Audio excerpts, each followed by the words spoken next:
कमलाकर मांगले पाटील संस्थापक सदस्य, श्री ज्ञानेश्वर पाटील भालेराव सचिव, श्री विश्वनाथ पाटील राज्य खजिनदार, श्री संतोष पवार ॲडव्होकेट दीपमालाताई पाटील, श्री राजेंद्र भांबद्रे, श्री नवनाथ धुमाळ, श्री ज्ञानदेव काटकर, राज्यातून आलेले सर्व जिल्हाध्यक्ष व तालुका.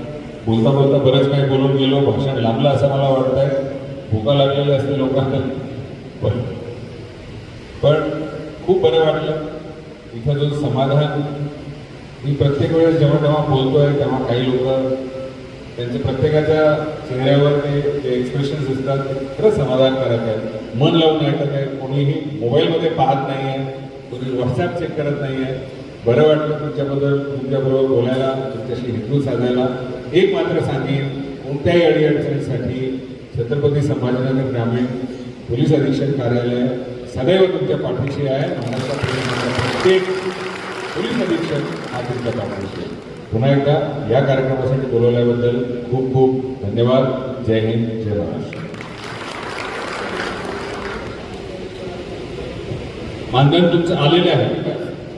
एक मी सांगतो पुन्हा, मी डीजी ऑफिसमध्ये आमचा कंटिन्युअस फॉलोअप असतो. माझ्या ऑफिसमध्ये आलं की ते ताबडतोब त्याचं प्रोसेस होतं. मी आता गेल्या त्यांचं सांगितलं.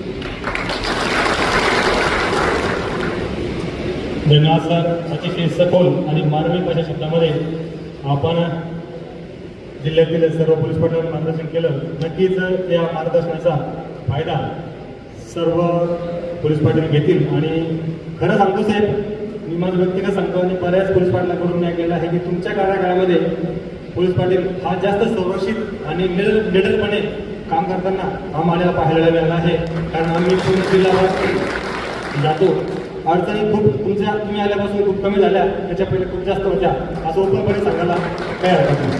त्यानंतर आपल्या संघटनेची ध्येय धोरणं आणि पुढील वाटचाल कशी राहील, त्याचबरोबर पोलीस पाटलासाठी संघटना काय करत आहे याबद्दल थोडक्यात माहिती देतील राजेंद्र भांबद्रे पाटील यांना मी बुलढाणा जिल्हाध्यक्ष यांना विनंती करतो की आपले मनोगत या ठिकाणी आपण अगदी मोजक्या शब्दामध्ये. ठीक आहे सर, ओके सर. साहेब, आपण खूप बहुमोल असा वेळ या ठिकाणी आम्हाला मिळाला आहे, त्याबद्दल मी संपूर्ण राज्याच्या वतीनं आणि विशेषतः छत्रपती संभाजीनगर जिल्ह्याच्या पोलीस पाटील या ठिकाणी आपले मनापासून आभार मानतो. आणि यापुढच्याही काळामध्ये तुमची आम्हाला अशी साथ राहील अशी अपेक्षा या ठिकाणी व्यक्त करतो. आणि या ठिकाणी साहेबांनी दिलेल्या वेळेबद्दल या ठिकाणी त्यांचे आभार मानतो.